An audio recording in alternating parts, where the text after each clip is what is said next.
headquarters of Ramsey Solutions, broadcasting from the Pods Moving and Storage Studio. It's the Ramsey Show, where debt is dumb, cash is king, and the paid-off home mortgage has taken the place of the BMW as the status symbol of choice. We help people build wealth, do work that they love, and create actual amazing relationships. Ken Coleman, Ramsey Personality, is my co-host today as we take your questions about your life and your money. The phone number is 888-825-5225. That's 888-825-5225. Just a few minutes ago, Ken and I jumped off the plane and ran over here to do the show today. We're back in from Phoenix this morning. 2 wonderful back-to-back sold-out events in Phoenix. Thank you, Phoenix. We appreciate you. We love you. We appreciate the turnout. It was an absolutely incredible couple of days. Incredible, great crowds. They got there early and they stayed all the way through, and just a tremendous amount of momentum that you're feeling in the lives of those people as we got to greet so many people after the event, signing books, taking pictures. People are winning. And that's not a narrative you hear very often, and it's exciting to get out among the people and talk real practical principles to build wealth where it has nothing to do with relying on the government or, quite frankly, anybody else. And it's exciting to see that. These are the Building Wealth events that are all sold out for this fall. We'll be also in Sacramento and Minneapolis, in San Antonio before it's over, and those are all sold out as well. There might be a few tickets to Minneapolis left, I think, but it's basically gone. And it's fun to run into folks. Like you said, this is this crowd at Building Wealth. We ran into a lot of Baby Steps millionaires showing up, and they're just there to relearn that the things they've been doing all these years are still smart. That's right. And you know, it's exciting to see so much optimism. You know, it's, first of all, it's nice to be out and get into a full room. And the energy that comes from a live event, if you hear about one of our Ramsey live events coming to a city near you, jump on it. It's a special, special night. And there's something kind of a about money pep together. rally. It is. That's exactly what it is. You're fired up. Even the everyday millionaires, Yeah. the Baby Steps millionaires, even they're there because they're just like, you know what? We're still teaching Financial Peace University. We're leading these classes, and we do it because it meant so much to us. Yeah. Yeah, there's a huge move out there right now. Well, thank you guys. We appreciate you, Phoenix. We appreciate you, America. Again, open phones here right now at 888-825-5225. Let's start this hour with Tyler in Riverside, California. Hey, Tyler, what's up? Hi, thanks for taking my call. Sure. How can I help? So my husband and I are in a little disagreement about where we should invest our money in the future. I want to invest into, and he... You want to invest into what? Your phone cut out. Oh, I want to invest in the mutual funds, and he wants to only invest into property because he's afraid of doing the stock market and everything. So I just want to know, like, how we should go about that, or if we can do both, even if we're not very knowledgeable about it, or how I can talk to him about how it works. Okay. Well, investing in real estate, unless you have the money to pay cash for it, is not what we would recommend. Borrowing money to go into real estate is a lot more risk than anything the stock market represents as far as risk goes. But paying cash for some rental properties and having some mutual funds in your Roth IRAs and 401ks is a great idea, a good mix of that. That's what I personally have. And so, yeah, doing both would be, you know, what, if that's what each of you kind of, your husband has more of a real estate idea and you have more of a mutual fund idea, then I don't know why you can't do both. Is he completely opposed to putting any money into the stock market? He's really wary about it. Even when I try to tell him how it works, based on just, you know, what I hear from you, knowing that, we don't have to worry about it. We don't have to do it ourselves. Once it's in there for 20 to 30 years, we know it's going to be good. But what is he wary about? He really thinks because it goes up and down that if it goes down, it could crash and it'll just all be bad. Okay. But based on what is it going to crash? What is he basing that on? Because it never has, except 1928.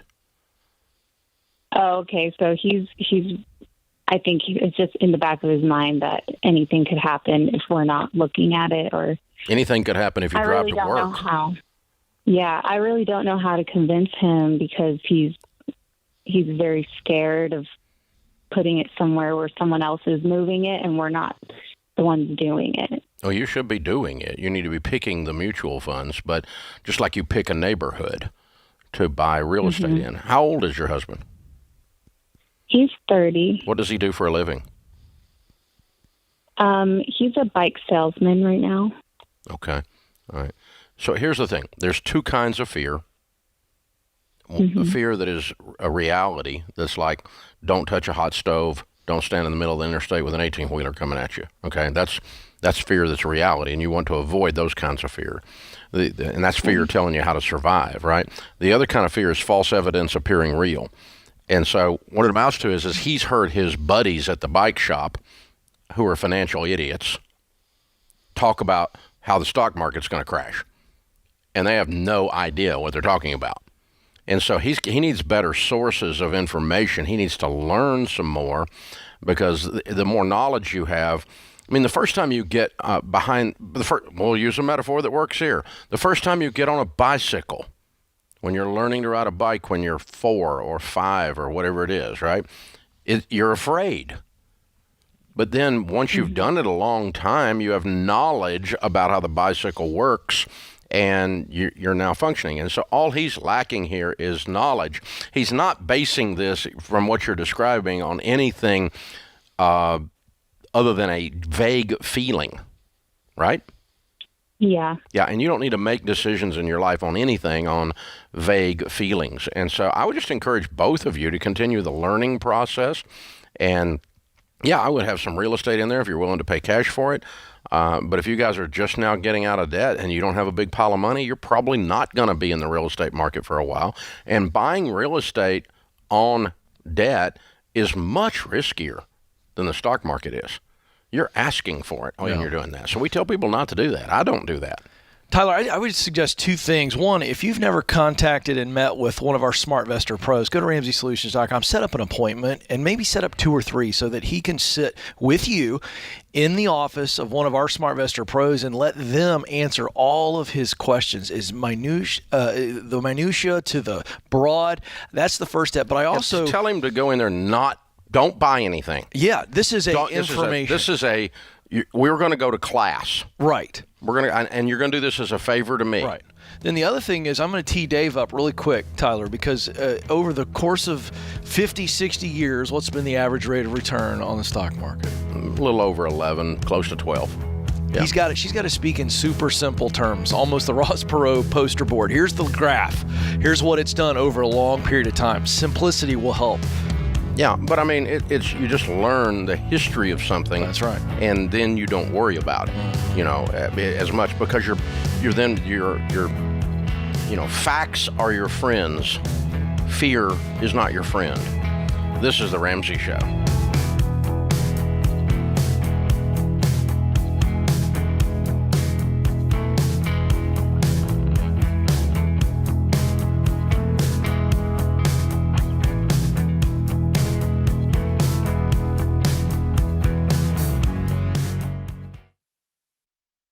I say it all the time. If you're a business owner and you don't know your numbers, you don't know your business. And when markets are shifting, it's even more important. You've got to know where you stand so you make your next move the right move. And you don't have to be in the dark here. Over 31,000 businesses, including my team at Ramsey, know their numbers because they use NetSuite by Oracle, the #1 cloud financial system. NetSuite gives you visibility and control of your financials, planning, budgeting, and inventory so you can manage risk, get reliable forecasts, and improve margins. Having everything in one place has saved my team hours each week since we made the switch to NetSuite. NetSuite is a game changer. So head on over to netsuite.com/Ramsey to get a product tour today. That's netsuite.com/Ramsey.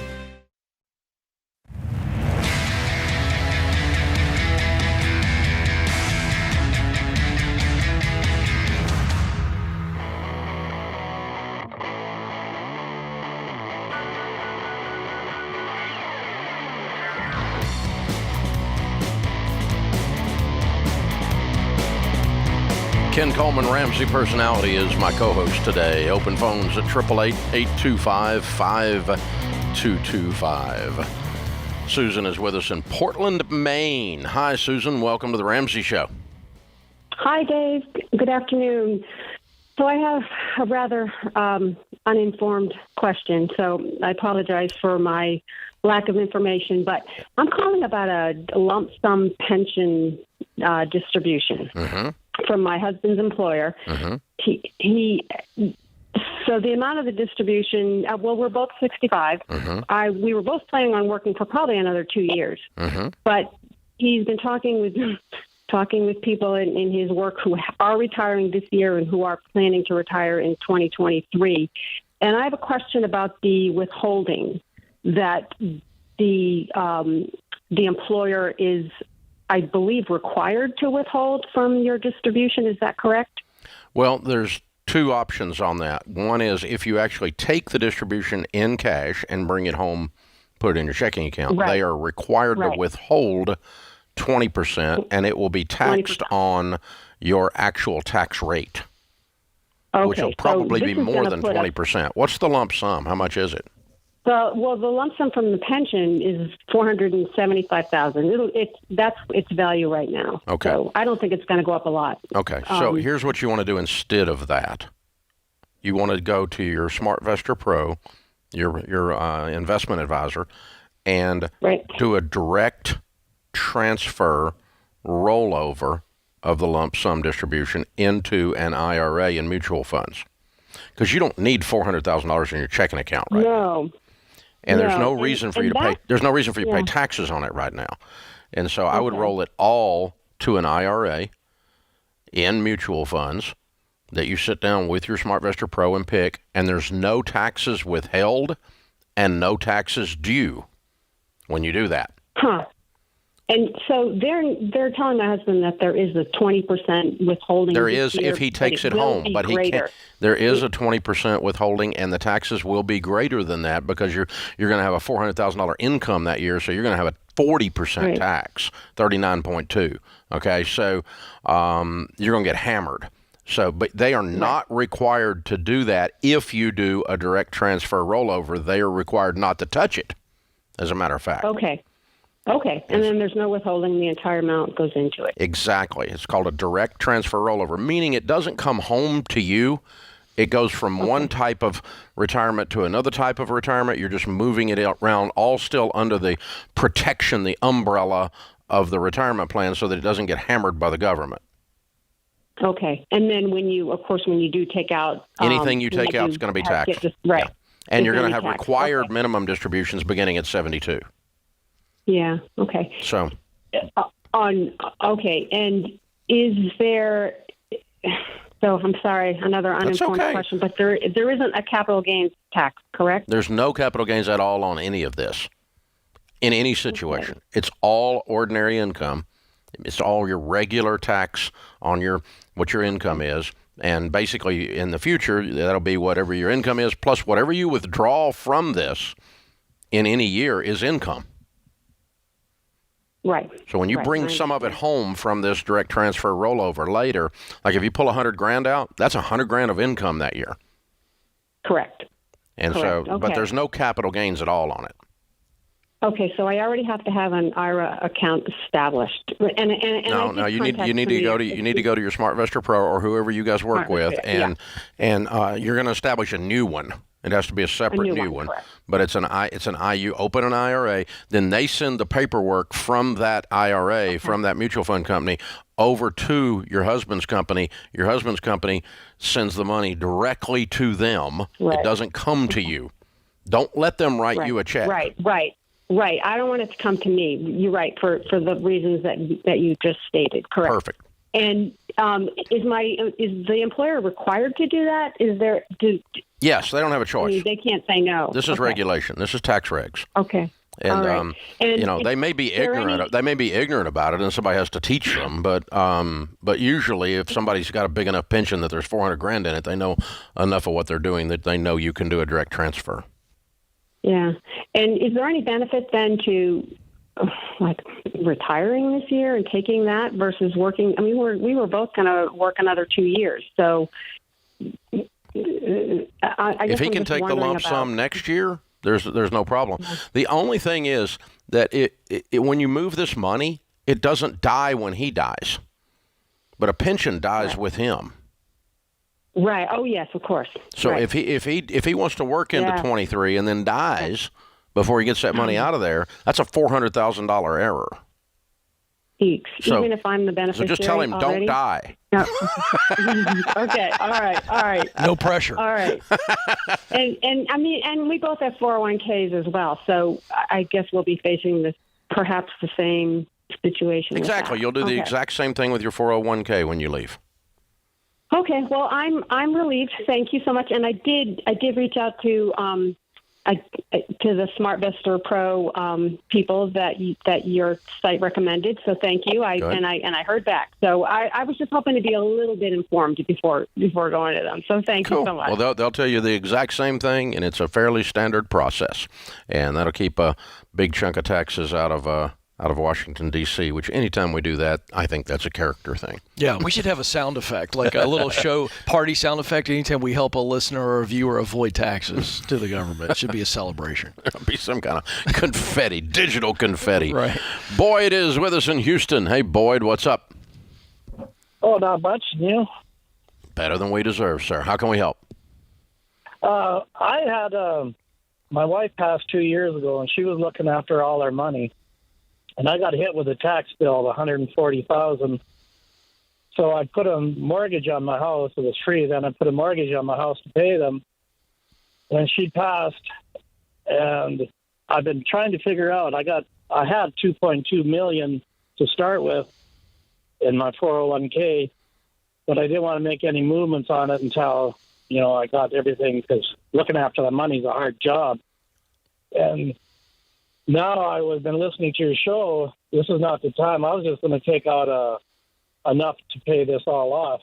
I would. But now they're saying, is that right? Yeah, I'll pay off your house today. You got $2 million, you got $140,000 mortgage, I'd pay your house off today. Yeah, it's dropped down to $1,700,000. Yeah, it'll come back up. I'm not worried about that part. I just want you to be rid of the mortgage. How old are you? I'm 66. Okay. Are you confident about what you're doing with all this stuff? How did you end up with a $140,000 tax bill? Oh, I worked overseas and I didn't report something. Oh, okay. So I had to either pay them up front, and I should have paid them up front. Yeah. Oops. But, yeah. Okay. So that was while she was alive. Yes, sir. Okay. She looked after all that. Okay. I'm so sorry. So, that's a hard thing to go through, and then it leaves you half knowing what's going on, or not feeling confident anyway of what's going on. But obviously, you guys have done a wonderful job saving and investing. Congratulations on that part. But the problem is, I get all this advice from people, but majority of them don't have any money. Well, I don't need advice from people. People are stupid. Yeah, you don't want to do that. You need to get with a good investment brokerage firm like one of our SmartVestor Pros that has the heart of a teacher, and let them teach you to increase your confidence. That changes everything, doesn't it, Ken? It really does. And I just want to encourage you, Boyd, getting with one of our SmartVestor Pros with the nest egg that you already have and the advice that Dave has given you, you're going to be absolutely debt-free. That investment and that fund is going to grow. Now you're going to have knowledge of what to do in the future.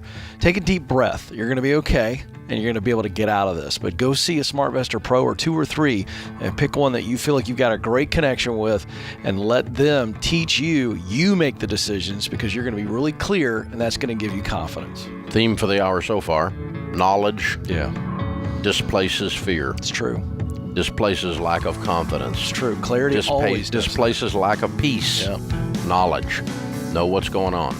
This is The Ramsey Show.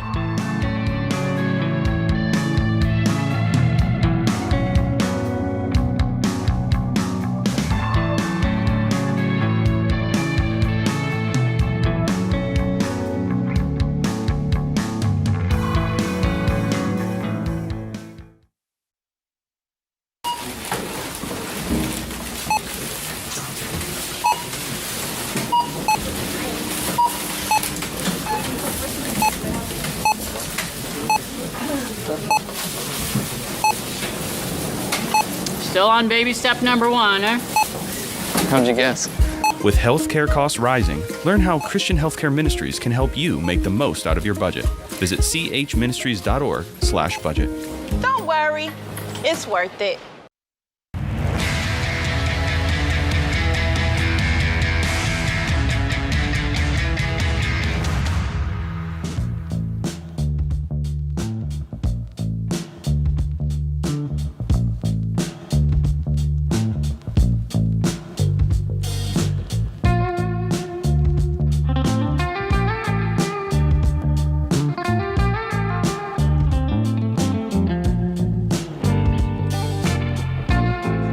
Ken Coleman, Ramsey personality, #1 best-selling author, is my co-host today.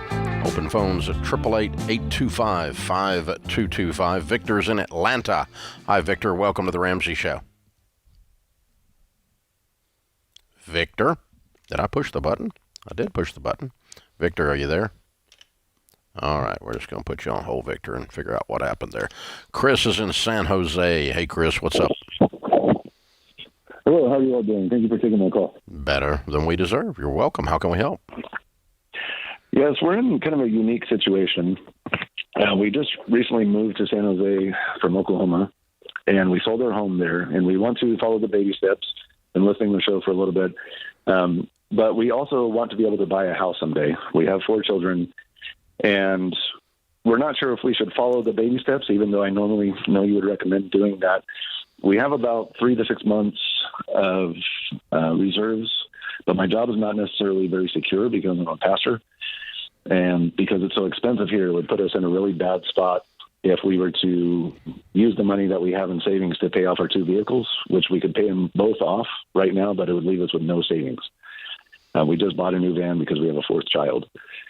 So we're not sure how to proceed. We have no retirement to speak of except for my wife's retirement, who's about to be a stay-at-home mom as well. Based on the situation that we have 4 children, she has about $12,000 in her retirement account. Which what's your income, Pastor? Make $75,000 per year, but that's before tax. I'm considered self-employed, but then I also get another $2,200 per month from VA disability. Why is it not stable? Well, why did you move your family from Oklahoma City to California to a not stable situation? I found out more about the finances after I got here. I was a full-time student before that, going through college or seminary. This is my first job as a pastor. I didn't understand that we didn't have as much money in terms of the church and what we're bringing in. And this is the first time they've ever had 2 pastors on staff. They already had 1 on staff. So I was not completely aware of how it could be. We're getting by. It's been a year now, and everything's good this far. It's just, I suppose it's unstable in the sense that if something went south at all, if God forbid something like COVID happened again or whatever, I might be the first one that gets let go is my fear there. So what do you owe on your cars? We owe a little less than $11,000 on 1 vehicle, and then the one we just purchased we owe $32,000. We just bought that one. You can't afford that car, Pastor. Okay. You way overbought on car. I looked for about a year. Bull crap. The inventory. Bull crap. Not buying it. You make $75,000 a year. You got a 4th kid, and your wife told you to go buy a van, and you did. But you way overpurchased. You put your family in jeopardy with that purchase. That purchase was very unwise, and that's me being kind. Okay. You need to sell it, and you need to get a van that'll haul your kids for about $10,000, and then let's just pay all of that off, and then all of a sudden your life is stable again. The destabilizing factor here is this van. That's what's caused everything to go on tilt. You didn't have this van situation, you'd be able to pay off the other one, you'd be able to pay off a cheaper van and still have money left over, and you wouldn't be freaking out. But the fact that you want to pay off something that you can't afford, $40,000 total, 30 and 11, and then leaves you with no money, and when the church is also financially unstable, that's a problem. Now, I don't know how you're going to go home and sell that. Yeah, it depends on how new it is. But, and you've got so much tied up in things that are going down in value. No, I don't know how you're going to sell that to Mama. Oh, yeah, I agree. She's not going to be happy with that. She's not going to be happy with this. She's going to be like, Dave, who? Yeah, who did what? Yeah. Yeah, well, you guys did an impulse purchase based on the emotion of a new baby and moving to a new city that you really cannot afford. You really, really stepped in it. And you guys, if I woke up in your shoes, that's exactly what I would do. And then I would pay off. Mm-hmm. I'd pay cash for whatever you buy. This will probably sell for pretty close to what you paid for it, since you just got it. But you simply bought something you can't afford. When you have more than half of your annual income tied up in things that go down in value, it's very difficult to prosper. Very difficult. And cars and anything with wheels and motors goes down in value, period. And so this is just you guys did a lot of, you graduated from seminary, you moved, you took a new job, you're in California, you had a new baby, there's a lot going on, so I'll cut you some slack, but you got to go back and undo this decision. Yeah, and I would just, challenge you, Pastor, that this with your training, you're in ministry, you're going to have to go home and talk to your wife about this, and this is going to have to be vision casting, not demands. You're going to have to, she's got the safety gland, and she's got that desire gland, and she wanted that van, and you got the new baby, and she really loves that van. She's probably never had a van that nice. That's a tough battle to fight, but the way you win that is, I would literally take that car payment, and if I were going to do this with Stacy, I would write that figure big on a piece of paper. This is what we're paying per month. And then I would just do some simple math, times 12, times 24, times 36. So she can see if we sell this van and we don't have this car payment anymore, look how much more money we actually have, and really speak to her safety gland. I think that's the best way to do this. I really do. Proverbs 22:7 says the borrower is slave to the lender, and sir, you are feeling that. Yeah. You're feeling trapped, and you know you are. And that's what did this. And so, sorry, but that's exactly what I would do if I woke up in your shoes. And if you don't do this, you have left your family vulnerable. Not the church that is in question, not the move, not you being called to the ministry. None of those things left your family vulnerable. A stinking van did. So let's just call stuff what it is. So that's what the danger. It's a danger point, is what it is. And without the pressure of that particular thing, this whole situation changes pretty dramatically. Victor is with it. That was Victor. No, it wasn't. I tried to get Victor a minute ago, and I screwed it up, or Victor screwed it up, or who screwed it up, Victor? You or me? I have no idea. How can we help, man? Idea, but I'll take the blame. That's okay. Sometimes I hit the wrong button. I've been doing this a while, but I do it sometimes. What's up? Hey, nothing much. So I'm in the process of selling my house right now, and I'm not sure exactly how much I'm getting back. But I was just trying to see, is with the money that I do get back, it might be $30,000, might be a little bit more, because we still own the house. So I was just trying to see, with the money that I get, what should I do? Should I save it? Should I pay off some of my debt? Or where are you going to live? I'm actually moving in with my sister for now until I figure out a situation. I don't think buying a house right now is the best idea. So, and I don't because of the situation in your life. Yeah. Okay. Yeah. All right. So for right now, you're just kind of reaching for some safety. Yes. How much debt do you have, sir? So I owe $26 on my car, and if I sell the house, that would take the debt off the house. So $26 on my car, and maybe like $900 credit card debt. What do you make? $55,000 a year. There's a theme here, Ken. Yes. Yes. Yeah. I listen to your show, so I hear it all the time. Yeah. You know what I'm going to say then. What am I going to say? The car. The car. Sell the car. Yeah, I would go buy a $10,000 car with cash, and I would sell this other one. And again, you're trying to you're selling your home, you're moving in with your sister because it's a life situation, and you need a sense of safety right now. And just exactly like the last caller, this car is stealing your safety. This over purchase on a car. So That was the Sell the Car segment, Yeah. for those of you just joining us. This is The Ramsey Show.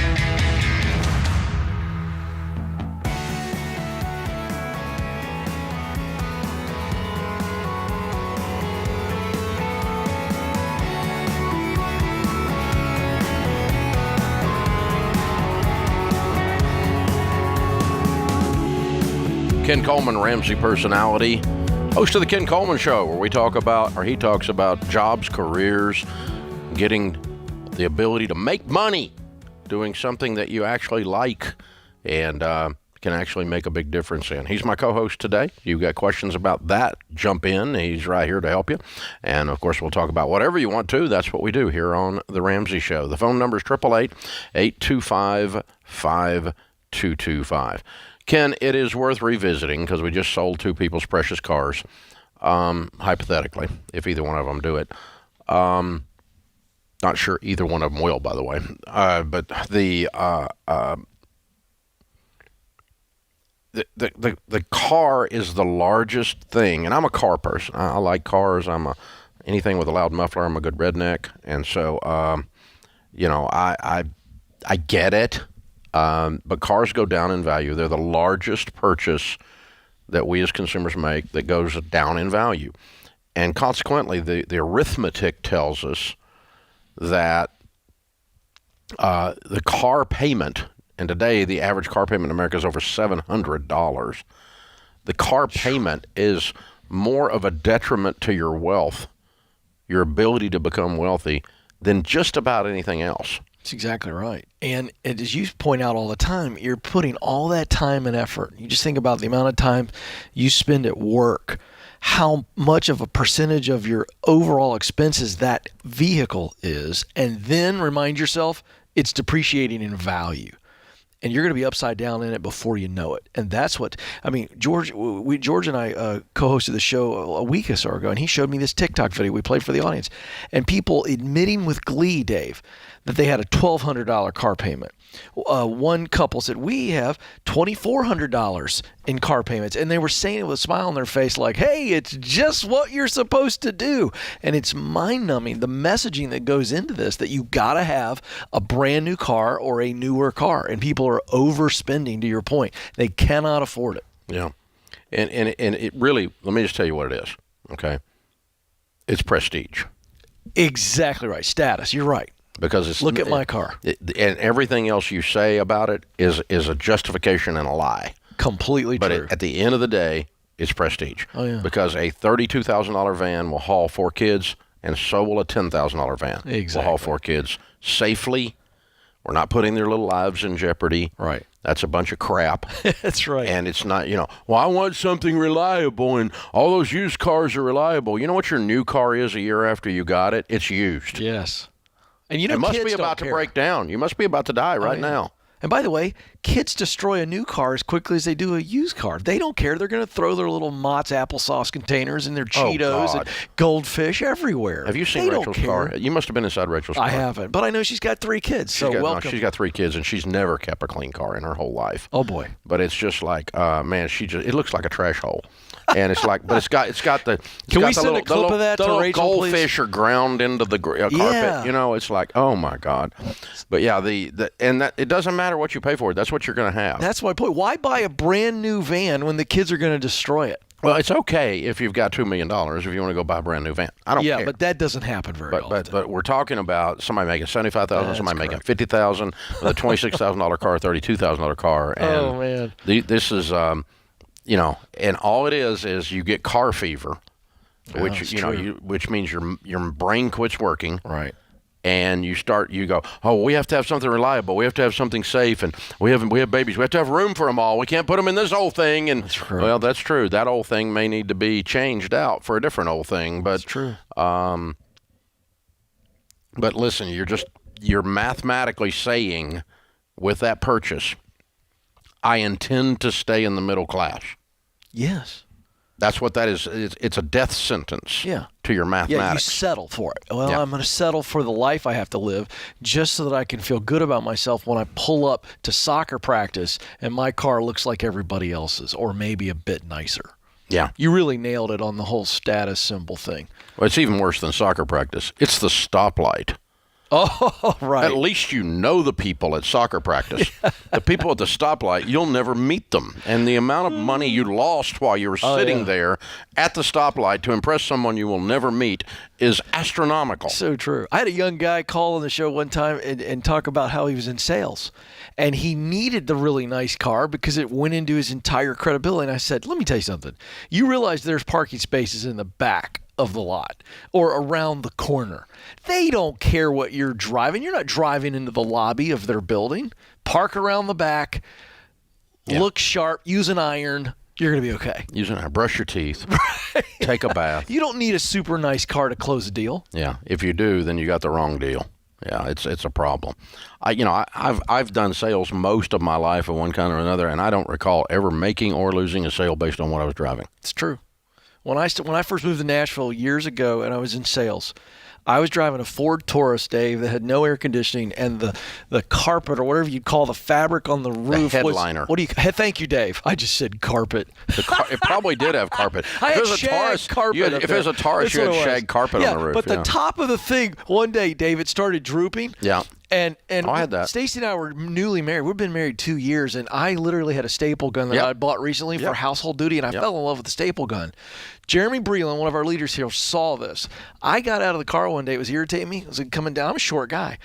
And I got home, and I went and grabbed my staple gun out of the garage and went in and went, poof, poof, poof. 3 staples. It was fantastic until I gave it away to a 16-year-old girl in our church that needed a car. But I drove it for 3 more years with staples in the headliner. Yeah, I've done that too. Get over it. Nobody cared. It was a great story, actually. Yeah, and you need those stories to be able to tell your kids someday. Yeah. Stephen is with us in Cincinnati. Hey, Stephen, welcome to the Ramsey Show. Hey, Dave, how are you? Better than I deserve. What's up? So I have a question about giving. I'm 20 years old, and I'm on baby step 3B, and I have some close friends of mine who just recently lost their baby that they were carrying, and I really felt led to give them a gift of $1,500, and I know that they're not that good with money, and they're pretty normal when it comes to debt and being in debt, and so I really feel led to give this to them, but I also kind of want to plant the seed and find a way to get them on board with your baby steps and maybe give them my copy of the Total Money Makeover.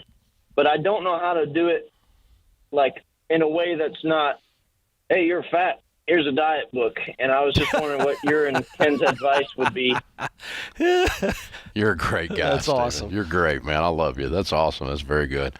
Cool beans. The thing I learned to do years ago is I don't have to talk about them. I'll just talk about me.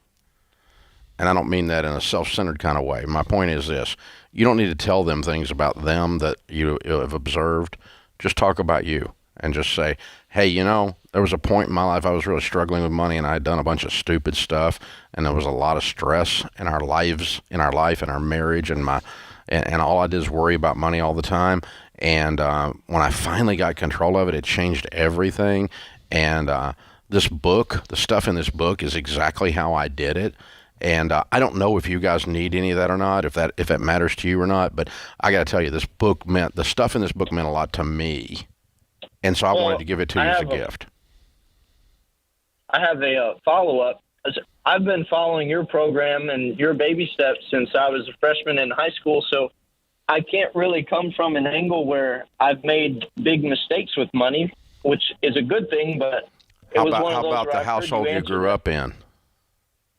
Oh, yeah, lots of mistakes. I learned exactly just what not to blame do it on with your money. parents and just say, when I was growing up, Mom and Dad were doing this stuff, and so I couldn't stand the idea of handling money, the stress I saw in our household when I was a kid. And so I started doing this stuff a long time ago, like when I was in high school. This is the stuff I did, and it's kept me from having to have the stress. Same angle, but the point is you're talking about your story, not their story. And, that's not offensive then. If someone gives me a book and they say, hey, I lost a whole bunch of weight doing this, and and I feel so much better, and I've got a lot more energy, and this is the plan I used, and hey, I don't know if it means anything to you, but I want to share it with you, then you can hand it to me. And I may read it, I may throw it away, but I'm not insulted. You didn't call me fat. This is the Ramsey Show.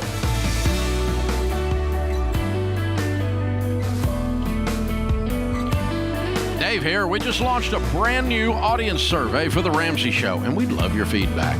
You could be entered to win a $500 Visa gift card. No purchase necessary. Take the survey at RamseySolutions.com/survey.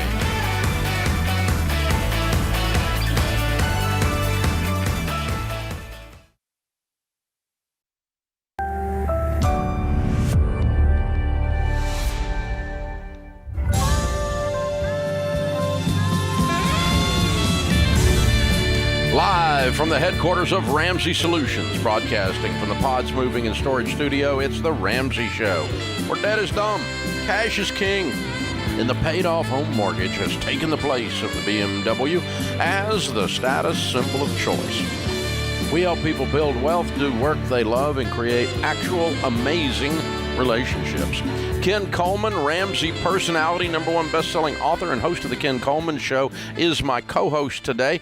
On Ken's show, he talks about careers and talks about the idea of getting a job, actually getting employed, #1, but then doing it in such a way that you're working for people you love and love working with and making actual money doing something you care about. It matters a lot. It changes the whole formula, doesn't it, Ken? It really does. If you think about our relationships and then our work, those are the two most important things to us as humans. And sadly, so many people still think that work is just something that we have to put up with. I'm just going to deal with it. I'm going to deal with crappy leadership or toxic coworkers or just being bored doing something because it's a good check, because it's the only thing I can do. And we slog through a week just feeling like, well, I'm duty bound, and not realizing that there's a unique contribution you can make where you get paid really well and you enjoy your work. And it's possible. And, listen, getting out of debt many times is the greatest step to stepping into that dream job, because now you have no limitations. And so this all works together, not to mention, as you've said many times, your income is your greatest wealth building tool. So we want to help people win at work so they're winning in life. Open phones, you can talk about that or whatever you want to. This is the Ramsey Show. The phone number is 888-825-5225. Josiah is with us in New Hampshire. Hey, Josiah, what's up? Hey, Ken and Dave, how are you both?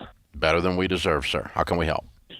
Glad to hear it. I'm 25 years old, married, and debt-free in baby step 4, and applying for term life insurance. So I'm going through Xander and got approved for $500,000, but I'm wondering whether I should go with a 20 or a 30-year term. My thought being, if we're debt-free now, in 20 years I'll be 45. Will I have a net worth high enough to not require that insurance, or should I go with the 30 and stay insured until 55? At which place I can be more confident that we'd be there. How's your health? Health is good. You smoke? No, nope, non-smoker. Are you obese? Nope. Okay. I would buy a 20-year. Okay. Now, let me tell you how I did that, okay?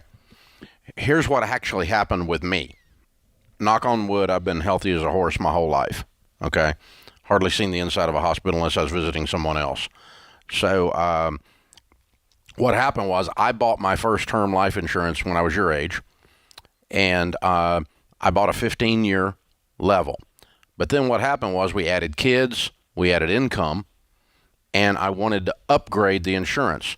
And so I had a choice then of buying yet a new policy and getting rid of the old one, or just buying additional. So like I bought $500,000 in your case, okay? Later on, I might buy another $500,000.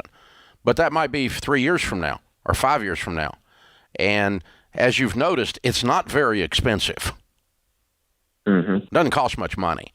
And so what's going to end up happening is unless you lose your health along the way, your ability to get insurance, you're going to end up adding policies or buying whole new policies and starting the clock over. Gotcha. So you don't need a 30. You're going to end up buying a series of policies or replacing the earlier policies as you want more and more and more, depending on which way the math works the best.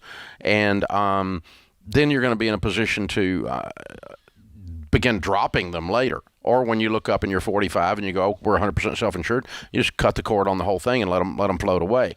And so, but what ended up happening in our case was I've added policies every 5 years or so, from 25 all the way up to 60, not to 60, about 50 something. And I kept some policies, even though I didn't need them recently, just SWI, Sharon wants them.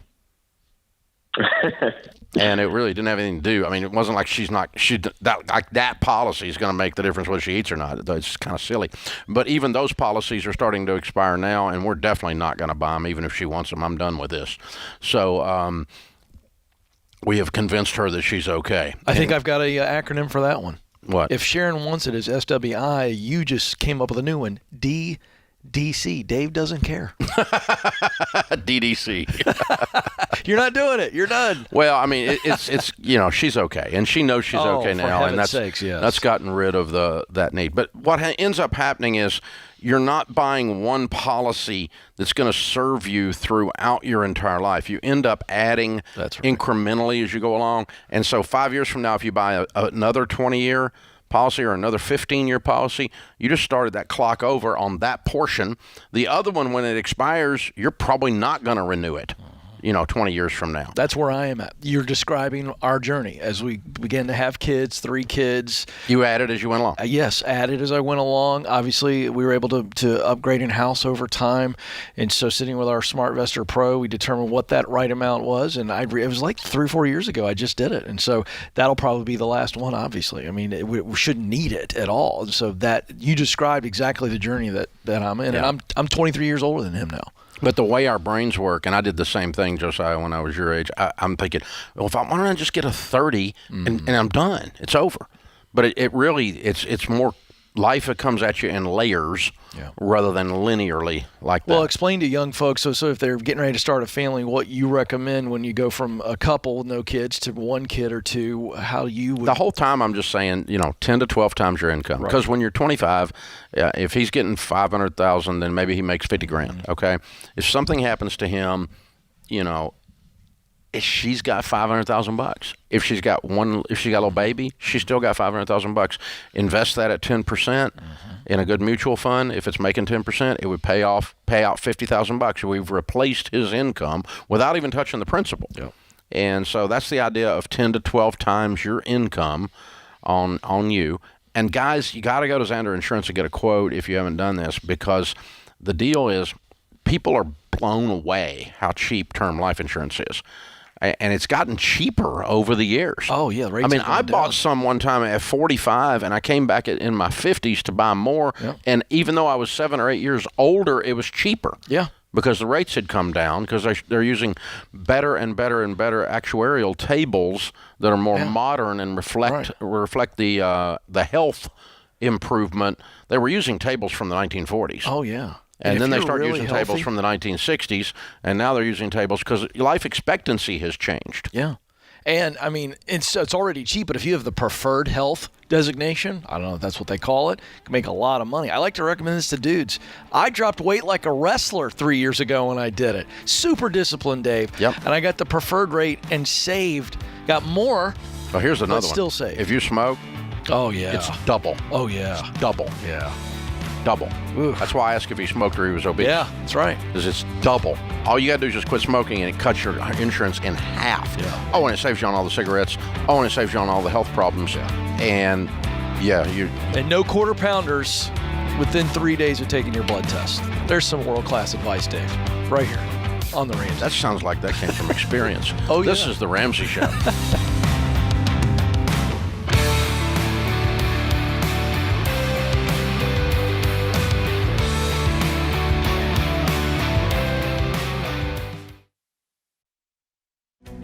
If you're looking for ways to update your home without blowing the budget, I've got it. For years, I've been telling you about our friends at Blinds.com. Blinds.com makes it simple to shop top quality blinds, shades, and interior shutters from home with easy online ordering and free shipping. With Blinds.com, there's no need to renovate your entire home. Just change out what's on your windows with upscale choices like faux wood blinds, cellular and roller shades, or even outdoor shades. Plus, Blinds.com guarantees the perfect fit, whether you do it yourself or you have them measure and install everything for you. Shop their latest looks and see how much you can save at Blinds.com today. The easy and affordable way to make your home more beautiful is Blinds.com.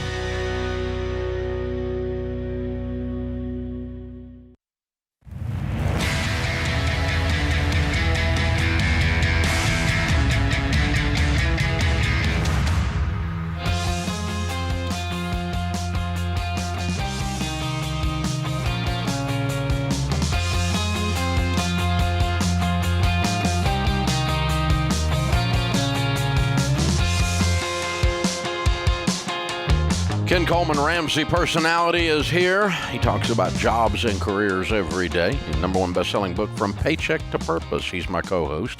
Have you ever noticed that when you commit to change in one area of your life, it's easier to make progress in the other areas? Met thousands of people along their journey to building wealth who also did other things, like lose 50 pounds or find a career that they love or overcome stress and anxiety. What seems impossible is possible when you have a smart plan.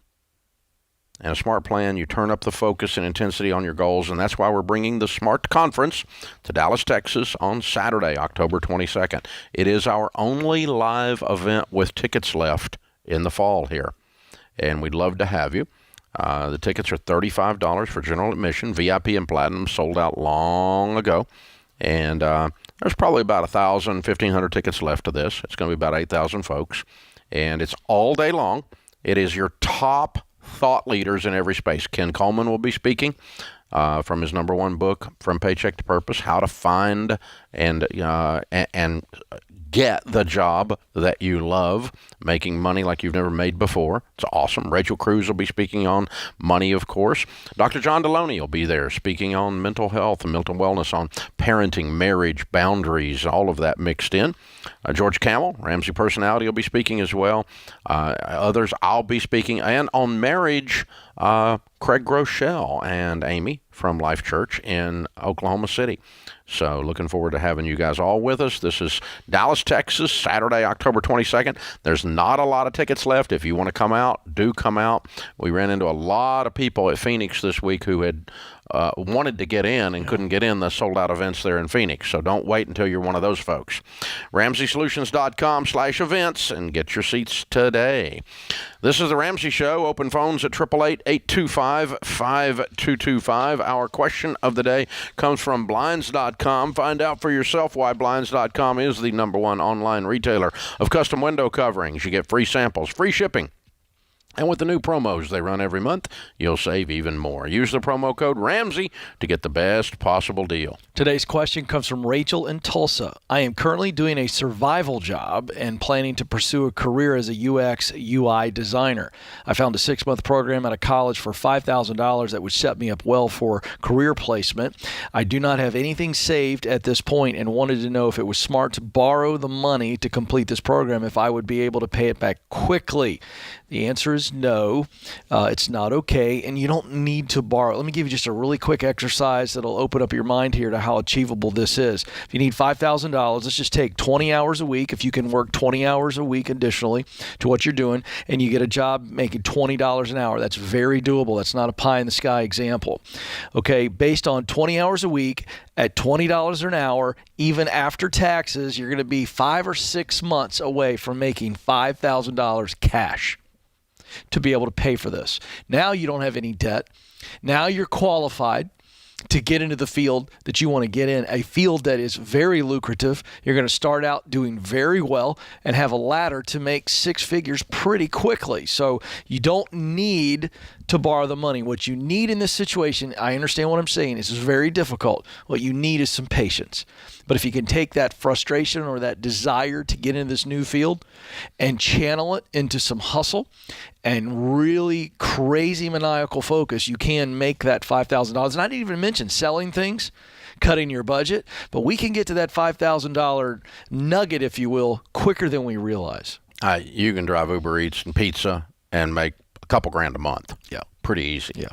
Or more. Yeah. Probably make if you work like a crazy person. Yeah, I just gave a 20-hour a week example. Yeah, I know. And you kind of dumbed it way down. But if it was me, I would do it in about 2 months. Oh, for sure. I'd go get my $5,000. Yeah. But here's where you get $5,000. You earn it. You don't borrow it. That's the point of the point of the answer. And you go do it right now, and you gear up, and you go, okay, I want this, I want it bad, and I'm willing to pay a price for that. So I'm giving up my Friday night parties, and I'm giving up my Saturday night parties, and I'm going to work like a crazy person for a short period of time so I can have the cash, pay cash for this, and then go get the job.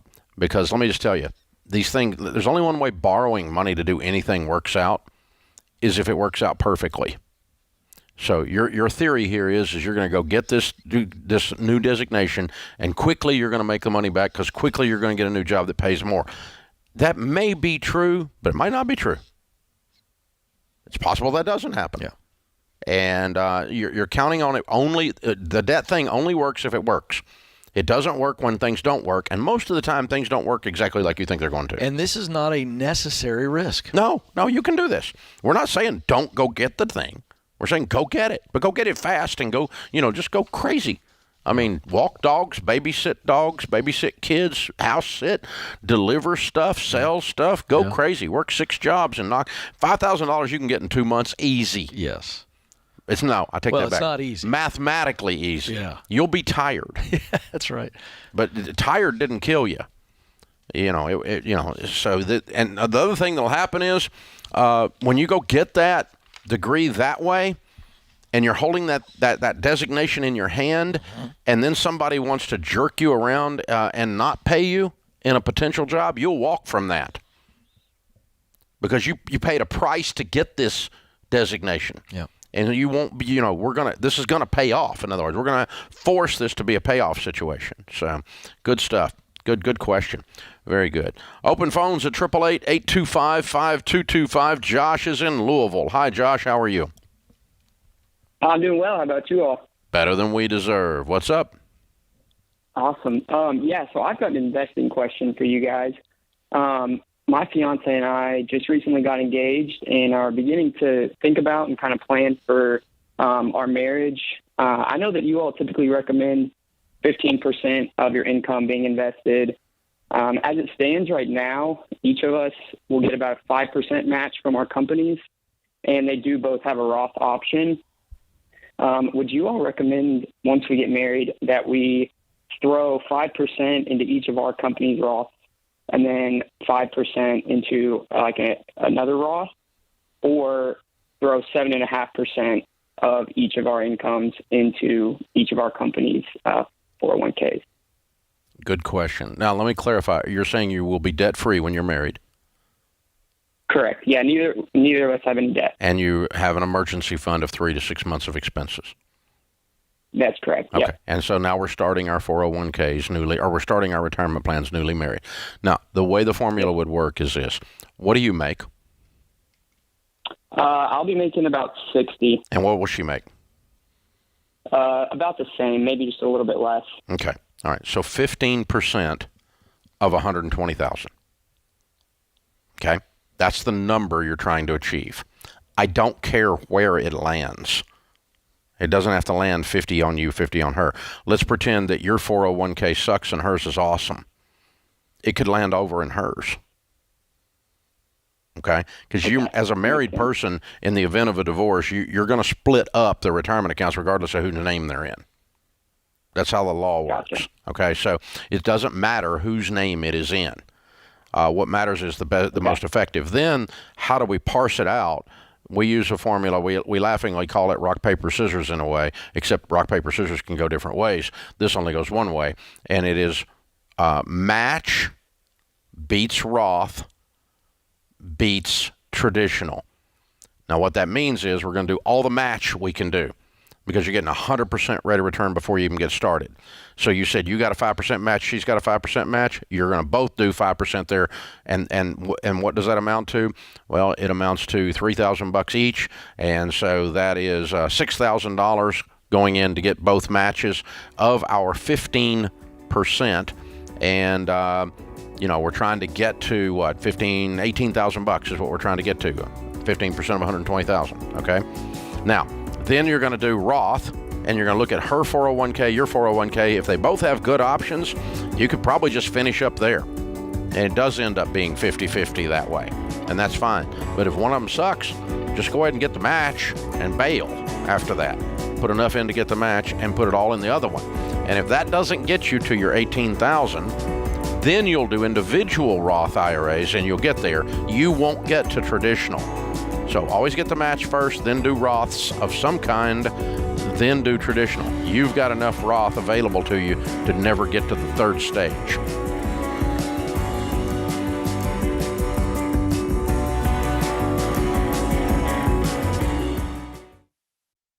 Gazelle was made for you. The never-quitting, non-stopping Gazelle Intense. With Gazelle, you can say goodbye to monthly fees and experience a seamless integration with every dollar. So no matter how or where you spend, you are always in control. And since Gazelle is FDIC insured, you don't have to worry if your money is safe. Gazelle, the debit card that helps you spend and save the Ramsey way.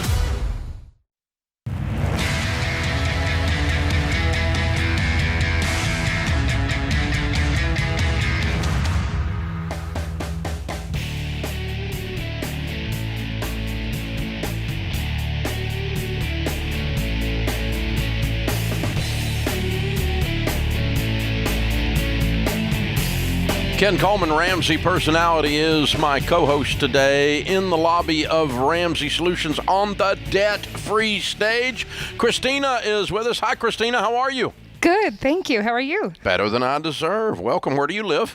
We actually live just south of here in Spring Hill, Tennessee. Oh, you're neighbors. Yeah. Okay, wow. A big, long drive for you. Yeah. Yeah. Well, good to have you. Welcome. How much debt did you pay off? So we paid off $170,000. Wow. And how long did that take? It took just shy of 3 years. Wow. Good for you. And your range of income during that time? Well, it actually is a little different from probably what you're used to hearing. We had one more family member, and so we started off with about 117, and now it's one less family member, and I'm making around 55 to 75 because part is commission. Ah, okay. What do you do for a living? I am an insurance agent. Oh, good for you. Yes, okay. A Dave Ramsey loving insurance agent. That's good. Well, we're not mad at all insurance agents. We just want you to buy the good kind. Yeah. Yes. Good for you. Welcome. Okay, so it sounds like there's a story here. Yeah. One less family member. What does all this mean? Yeah, so we started out a little while back, and I guess just during COVID, that one less family member started making some really funky decisions, and it was a little bit of a break of our family. And unfortunately, that just gave us quite the hard time, and he went in one direction legally, and we kept on moving forward ourselves. Wow. Yeah. Wow. I'm sorry. Thank you. You've been through a lot of pain. Yeah, and actually it happened during my last semester about 2 years ago. I just got this really strong impression to go back to school. And so right in the midst of my last semester, getting my bachelor's degree, this all happened. And then I just felt God saying, no, you can keep, this is it. Just keep going. This is the plan. Mm-hmm. And you're going to be okay. So I graduated in May. In a degree in what? Organizational leadership. Good for you. Yeah. And where'd you graduate from? Middle Tennessee State University. Awesome. Yeah, they got a great program there. And debt-free, too. Yeah, I bet you did. Yeah. Yes. And so you, unbeknownst to you, were getting prepared for this breakup? Yeah, had no clue. It was very, very sudden. No plans, no family arguments, nothing. A lot of silence. And the cool thing, I guess it's cool and not cool at the same time, is I didn't realize how much of our journey I was actually doing by myself with the kids. And because I had a spouse that was like, sure, whatever you want. Okay, fine. Yeah, that's good. So I didn't have any pushback, no fight. But I realized afterwards that I was running it with my kids alone. So, but we did a good job. We did a great job. You were already carrying it, so when you had to carry it, you didn't notice as much. Actually, no, that's totally true. God was just directing, and it lightened the load a lot. Yeah. Yeah. And you've got a couple of kids. Yeah, times 3. Wow. So 2, 4, 6? 6 kids. Wow. Yeah. Yeah, always wanted a big family, and we made one, and I have no regrets. And they've been amazing. They've been on this journey with us. We put up a kind of a thermometer up on the wall with really cool chalk and colors and all that. And we just started just filling it up as we were paying off debt. And they were supportive. And my teenage son was helping babysit while I went to deliver people's groceries. And some of them helped me to clean offices and just make everything we could to just pay off all the rest. And it was amazing. They were literally on this with me. It was amazing. I mean, you have walked through hell, and you're joyful and bubbly about it. It's great. I mean, your attitude is amazing. Yeah, Thank you. I'm quite honestly stunned. And I guess the only question that's popping in my mind right now, I'm rarely speechless, but the only question that pops in my mind is how much does the financial piece come into play in the world you're in right now? Well, I mean, had I not been, listening to God this whole time, I would have, with everything that occurred, I would have no degree. We'd have debt. I don't know what we would be doing, but instead I was prepared to be able to go right into a great job, one that I love, by the way, because I followed a lot of your principles, John, and very, very happy. And we don't have any debt, no car payment, nothing. And so I was able to maneuver us upward without going into debt because we needed money. We were like, oh my gosh, no more paycheck. So that was a big deal. Huge deal. What kind of a ladder do you have financially now in this new role? I'm sorry, I don't really understand. How much opportunity for you to grow your income? Upside. Yes. Yeah. Oh, I'm sorry. Ladder, of course. Yeah. A ton. Actually, where I'm working, I work for a very, very supportive team that thinks very much like I do, and we're it's amazing. But I'm really good at my job, and so they put me in what's called the aspirant program. So, give it 5-10 years, and I'll have my own agency. I'm not going to go into debt for it, obviously. Yeah. You're going to be crushing it. Wow. Yeah, it's going to be great. But it really all came down to, when you said before, kind of going through hell, I'll tell you, it really shows you, kind of like money in a way, shows you what kind of person you are. Yeah. You either sink or swim. You either get negative or you get positive, and you just, it's what you feel like doing. And we felt like surviving and having a nice, happy life and not going downward and not digging a hole. And so we did. Well, I'm going to tell you, you have a spine of iron. Thank you. There ain't no stopping you. Yeah, you're a force of nature, girl. Thank you. I love it. And you're taking the high road, obviously, by staying vague, and I'll respect that. Thank you very much. On all the crap and everything. But the good news is you just kept smiling and kept pushing and kept smiling and kept pushing, and God has rewarded that. So proud of you. Thank you. You have to feel accomplished. You have to feel powerful. Yeah, it really kind of gave that, when you say spine of steel, John, it really did, because when you get to that point, you don't, it's not a pride thing on the wrong side of pride, but it's more like, I can see now that I really am able to do this. Yeah. And I was just telling somebody when we were driving over here, the kids are listening to you guys on the radio with other people's debt-free screams, getting them ready. And there's someone talking about credit cards, and I looked over at my son, Ben, and I was like, hey, some people really do use credit cards. And I just thought he would be like, oh, yeah, that's true, Mom. But he was like, oh, really? And I was like, yeah. And he goes, oh. I feel sorry for them. But I will tell you, though, we really didn't do it completely alone. We've had a Ramsey financial coach, Mr. David Gibbs over here. He has just stuck with us this entire way. He's been with us almost 3 years. That's good. Yeah. What a wonderful story. We're very, very proud of you. Thank you. Okay, what do you tell people the secret to getting out of debt is? Oh, working really hard. Take every single side job you can. Just keep smiling about it. Tell yourself this is right and you're strong no matter what you've got going on. And that's the reason I wanted to do this today, to single moms, to people who have lived through crap, people who think they've got too many kids, they can't do it, whatever it is.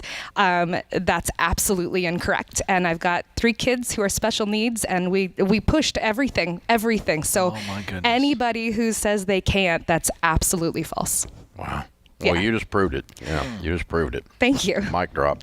Wow. We got a copy of Baby Steps Millionaires for you, Financial Peace University 1-year membership and Total Money Makeover. Read them, give them away, whatever you want to do.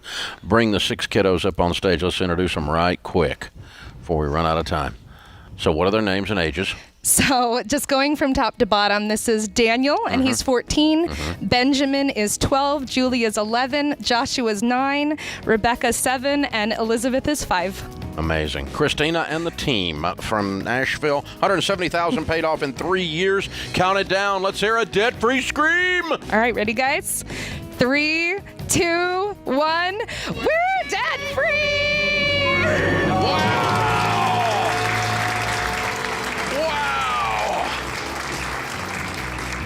And you're a young couple, 25 years old, making $160,000 a year, and you can't figure out how to get out of debt. Shut up. This is The Ramsey Show.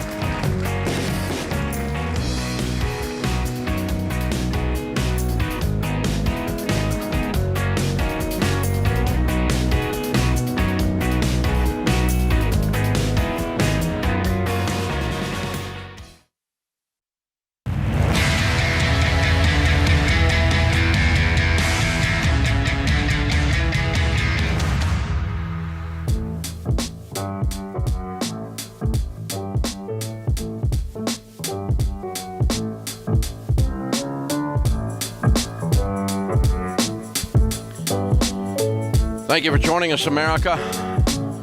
Ken Coleman, Ramsey Personality, is my co-host today. When you're worried about money, it's all you can think about, and that stress affects everything, your family, everything, until one day you look up and you feel like your entire life's on fire. You don't have to live that way. You don't have to. When you have a plan for your money, you'll discover peace even in the middle of the fire as you walk your way through it and out of it, just like our last debt-free screamer. In Financial Peace University, you'll learn the simple plan that's helped almost 10 million people budget, save, invest, spend wisely, get out of debt, build wealth, and increase their generosity. And now the course includes Dr. John Deloney, George Camel, Rachel Cruz, and me. It's the best version of FPU we've ever done, and we're offering at the lowest price we have ever had to make it easier than ever to get started. Decide today you're done letting money stress rule your life. Get started with Financial Peace University. Visit RamseySolutions.com/FPU. That's RamseySolutions.com/FPU. Ken, when I was growing up, I went to, Mom and Dad were in the real estate business, and they would take us to sales conferences, and I got to hear some of the old-time motivational speakers, and later on became friends with Zig Ziglar before he passed away. He was the kind of the king of that. And, you know, they talk all the time in that world about your attitude is everything. And you decide your attitude. And that last debt-free screamer was... I mean, it's intriguing. She was inspiring. Yes. I mean, it was unbelievable. It's intriguing to me, though, that the same set of circumstances come at one person and they choose, and you do choose, to approach it with one attitude or another. I do this. we all, I guess everybody, sometimes something comes at you and you just go, you have a little pity party. And it's like, well, it's not fair. My life is bad and this sucks. And we do that. And then other times you just rise up like she did. And, man, I just want to be her when I grow up all the time. No question. She went into we don't know what the story was, but oh my God, it was obviously a mess.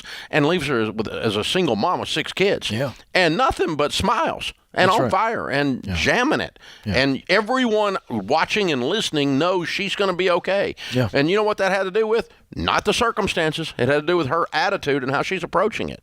Well, our values drive our attitude. I really believe that. We still have to make the choice, but there comes a point when hardship and the unexpected comes your way, and it's really a fork in the road. And so I'm either going to have a positive attitude and keep pressing on, or I'm going to have a negative attitude and I'm going to withdraw, I'm going to retreat. And there's an incredible woman who her values dictated her actions. And see, attitude determines actions. And I think underneath attitude is always, what do I value? And here's a lady that said, you know what? I got 6 kids. There is no option. I love these kiddos. We've been on the debt-free journey. I'm not going to stop. It's doable. And she realized I was leading the charge anyway, and so she chose to say, you know what? I've still got my 6 kiddos. These kids are everything to me. God arranged it to where I finished my degree just as I needed to. Great professional possibilities. Puts a financial coach in her life to help her, Ramsey coach to help her walk through this stuff. But all of these things she did. Right. And she just looked at it and said, okay, this sucks, but there can be a better future. And I whispered to her just as we took pictures with her. I said, hey, the best is yet to be. And she looked at me and she goes, I totally know that. I mean, that is the attitude that you're talking about. And she's been through some storms. Yeah. Well, and the truth is everybody gets a storm. Oh, we all get welcome to life. And the last 2 or 3 years have been a storm for a lot of people in a lot of situations. And whatever, whether it's a medical diagnosis, whether it's a relational blow up, whether it's a career blow up, a financial mistake, a business error, or something comes at you that you don't have any control over. But the only thing you can control, and this sounds so Pollyanna, man. When I used to hear these old motivational speakers, I would think, yeah, bullcrap, but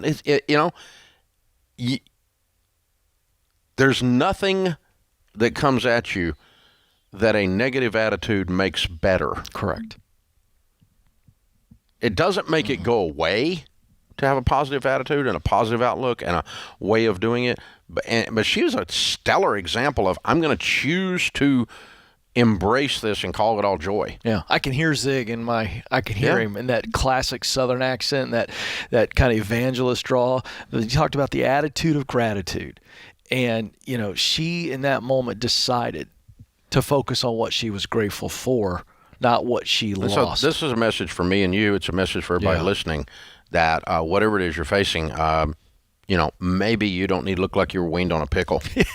I love that. That's true. Maybe you don't need to sit around going, life is bad, and Biden's the president, and before that Trump was the president, and it's bad, and life is bad, and a lot of people spend their whole existence like that. Keeps you stuck in the past. Yeah, well, it keeps you stuck. Period. Yeah, you don't move out with that one. So, but man, and it's so the lesson for everybody listening, and for me, out of that is I get to decide. Yeah. I get to decide, am I going to smile at this and go, this sucks, and we're going to do it anyway? Yeah. Or am I going to sit on my hands and go, well, life is bad, and, there's systemic problems with the economy, and America's just falling apart. It's a horrible place, and I'm proof of that. That's great. You sound like the guy's had a pickle right there. That's pretty good.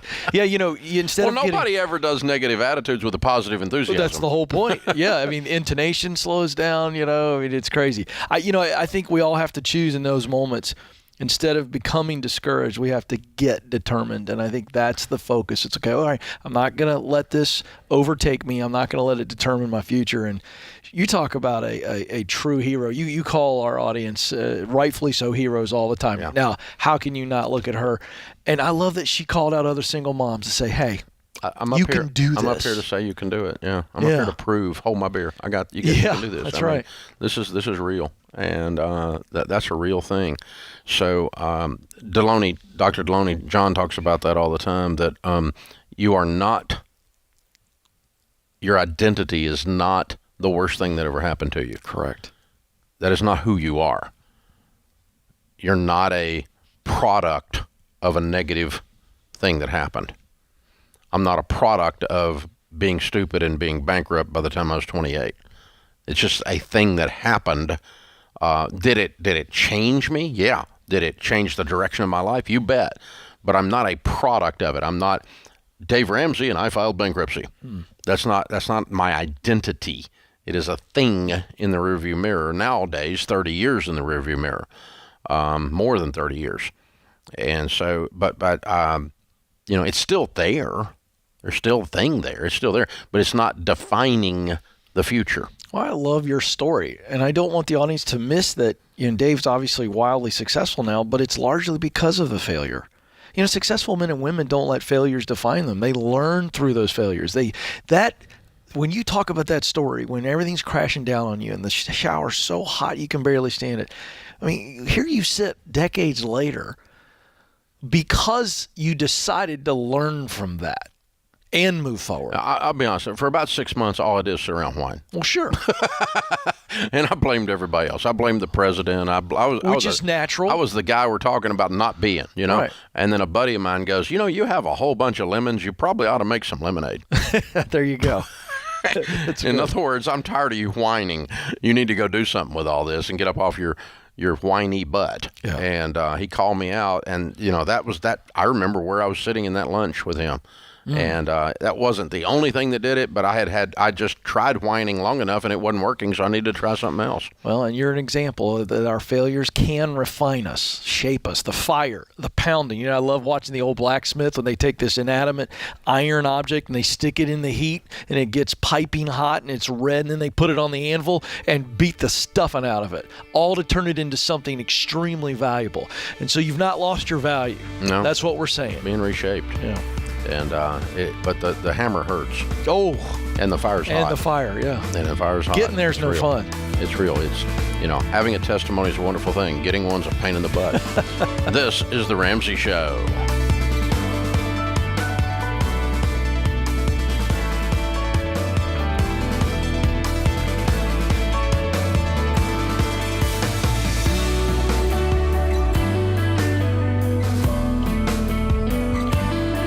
Here, we just launched a brand new audience survey for the Ramsey Show, and we'd love your feedback.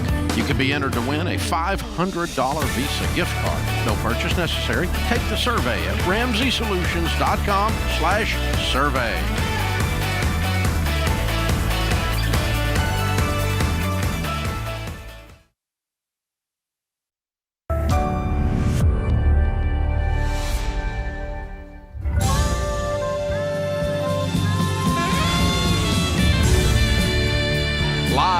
From the headquarters of Ramsey Solutions, broadcasting from the Pods Moving and Storage Studio, it's the Ramsey Show, where debt is dumb, cash is king, and the paid-off home mortgage has taken the place of the BMW as the status symbol of choice.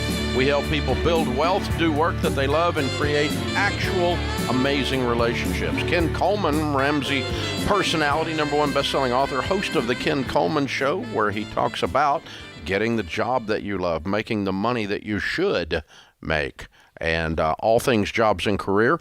And you got questions about that, jump in. He's here to help. And we're going to talk about your life and your money. It's what we always do. The phone number is 888-825-5225. Dan is in Scranton, Pennsylvania. Hi, Dan. Welcome to the Ramsey Show. Hello, Dave and crew. Thank you for taking my call. Sure. Much What's up? appreciated. So here's my situation. I'm 61 years old. I'm going to be 62 in January. I'll be retiring from corporate America. I'm married 42 years. I purchased a home in Pennsylvania this past April while my New York home was up for sale. And for that Pennsylvania home, I got a 30-year variable rate mortgage for $495,000. And it's currently fixed at 2.8% for the next 10 years with a payment of $2,700 a month. I sold my New York home shortly after I closed on the PA home. So my question is, Should I take the $500,000 from the sale of my New York home and pay off the Pennsylvania mortgage, or should I invest that $500,000 in a managed Fidelity Vanguard or some other index fund and use that interest on the $500K to pay off the PA home at least for the next 10 years and then reassess the situation? Because I have no debt other than that PA mortgage. My wife and I should be bringing home about $11,000 a month when we retire, as I have a pension, and I got $1.1 million in my 401K, which is mostly sitting in cash money market now. Why? What should I do? Why is it in cash and money markets? Well, I've had it invested in index funds for 25 years, and I've done well that way. And they're on sale right now. I'm nervous had I had that in there, where my market's losing 20% this year, so that's what scared me. I dabbled back in about a month ago. I put the $300,000 into the market. Again, split it in index funds, small, medium, large cap index funds, 33 and a third. So I don't know. Yeah, I think the market's on. Hey, I'm your age, and I think the market's on sale. I haven't taken any out, and I'm putting money in. I think it's a good buy right now.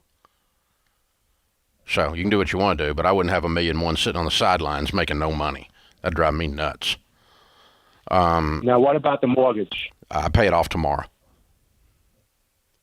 And not use the interest on that? You've asked this question suggesting the answer 6 times. And so you really don't want to pay off the mortgage. You really want to invest it. But let me tell you why I'm telling you to pay it off. Okay? In our study of 10,000 millionaires that are sitting about where you're sitting, the vast majority of them were between $1 and $3 million net worth, which is exactly where you're sitting. We did not find any of them that said, not one, not a single one, that said the way I became a millionaire was borrowing on my home to invest in the stock market. None of them said that. And effectively, that is your question, isn't it? Yes, should exactly. I borrow on my home at 2.8% and invest in index funds? Oh, wait, I've got $1.1 million on the sidelines because I'm scared of the market and I don't think it's going to do that well. You're talking out of both sides of your mouth. Yeah. You answered my question. No, hey, Dan, listen, here's the thing.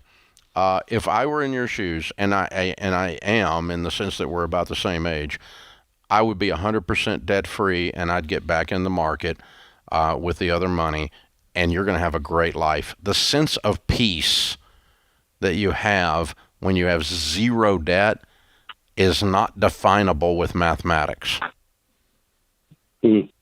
And you've worked your butt off, and you have done a great job of building a high-quality retirement. Dude, you're a stud. You have killed this. And I've used your principles. I've been putting 13% of my salary away for 28 years. and you're a baby steps millionaire, an everyday millionaire. You nobody gave you any money. You're the guy that got up, left the cave, killed something, and dragged it home. You showed up at work when you didn't feel like it and got stuff done. You got grit. You're that guy. That's how you got where you are. I know that about you because I can tell it. I can see it in the numbers. You don't get where you are being a melting snowflake. Okay. You get where you are grinding and showing up and being a man of honor and a man of duty. And that's who you are. Am I wrong?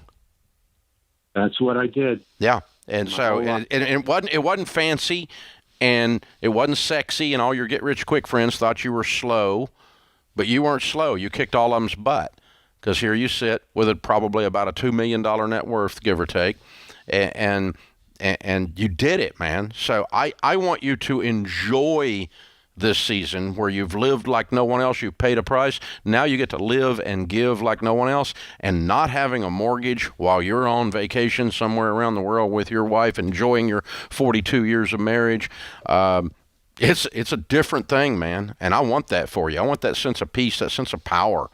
We don't need to arbitrage your home. We don't need to leverage your home for you to win. You won. You already won. Yeah. And I love the advice that you give because I just walked through that scenario, and he's got a house that's right at. He didn't tell us. He told us what the mortgage is. It's probably worth more than the $495, way more than that. And so now all of a sudden, with having no debt, you have this asset that's extremely valuable. If you need to liquidate, it's there. Not to mention he's invested, and he's done so much. No, he's not going to need it. But that's the whole idea, is not carry the debt at all. This idea of, I'm going to pay my mortgage off with the interest. What's the temptation to follow that? You're going to have $20,000. He's got $11,000 already coming in, and when he puts that $1.1 million to work and creates another $10,000-$15,000 a month, he's going to have $20,000-$25,000 a month to live on and have no payments. This sounds like a good life to me. I like your life. Yeah, it sounds like the American dream, Dave. And I'm proud of you. Dead. I'm proud of you, man. He's who we're trying to get people to be. 100%. He's the poster child. Yeah. Yeah. Well, neither one of us are children anymore, but yeah. He's a poster something. It's a metaphor, We're poster somethings, Ken, but we're not sure which. You guys are young still. I think you got to get to 80, 85 before you can call yourself old in today's world. Just the older I get, the older. My grandpa, when he was 80, he kept talking about this guy down the street. He said, "That old man." And I'm like, "Grandpa, you're 80." He goes, "Yeah, but he's older than me. He's an old man." So that's true. No matter how old you get, somebody older. Hopefully. Well, at some point you run out of candidates, though. Listen, that guy, Dan, you're a stud, man. Yeah. I'm so proud of you. And I would just enjoy this, and don't overthink it. You didn't get here by overthinking it. You got here by executing. Steady. Rhythm. You stuck with it. The grit. That's how you got here. Just keep doing that. Not by trying to get fancy. This is The Ramsey Show.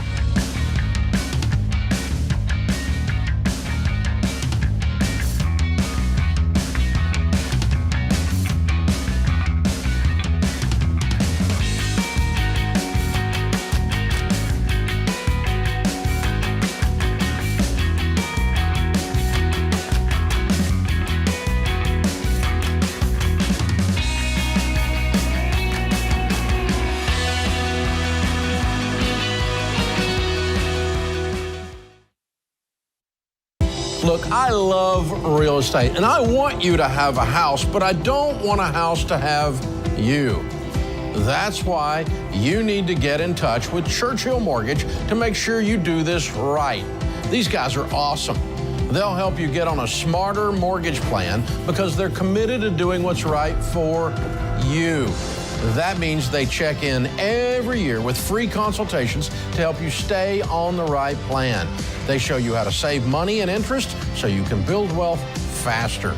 They walk you through the total cost of your loan so you can make the best choice. Basically, they care. That's why we call them Ramsey Trusted. You can achieve debt-free home ownership, and Churchill is here to help. Go to their site, churchillmortgage.com/Ramsey, to start your approval or get more information.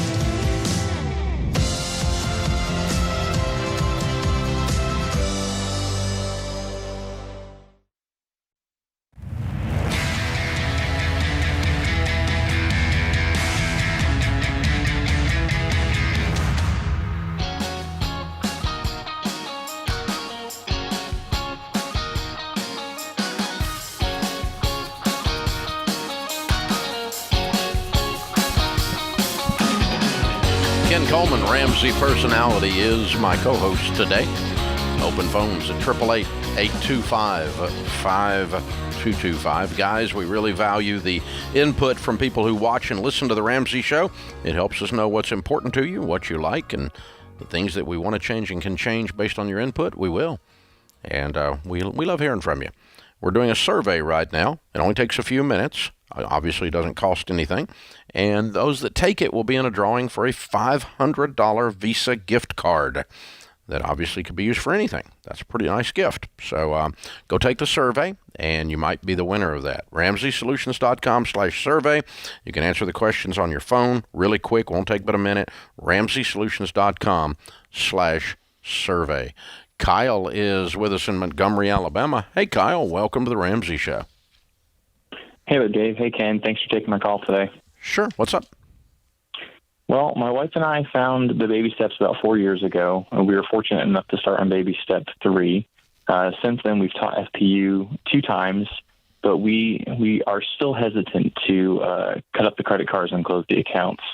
We have that fear of fraudulent debit card purchases, and I've heard you talk about it before in the past about the protections between debit and credit cards. Yeah, but in my own research, go ahead. Go ahead. I'm sorry. In my own research, following hearing those episodes, I have looked into it and found anecdotal evidence that people suffer when their debit cards get misused, and then the banks take a while, or they may try to refuse the refunds by those fraudulent charges. Do you have any input or any other protections out there that you would suggest to help prevent those, to help us get over that fear and stop using credit cards? Yeah.